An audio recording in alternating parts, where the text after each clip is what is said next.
চট্টগ্রামের বাকলিয়া আজকের ব্যস্ত নগর জীবনের এক অংশ।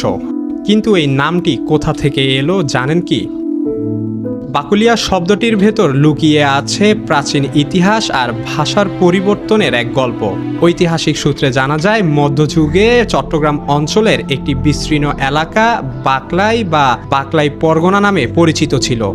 আরাকান ও মোগল শাসনামলের দলিলপত্রে এই নামের উল্লেখ পাওয়া যায় বলে ইতিহাসবিদদের ধারণা। সে সময় অঞ্চলভিত্তিক প্রশাসনিক বিভাজনে বাকলাই ছিল একটি গুরুত্বপূর্ণ ভূখণ্ড।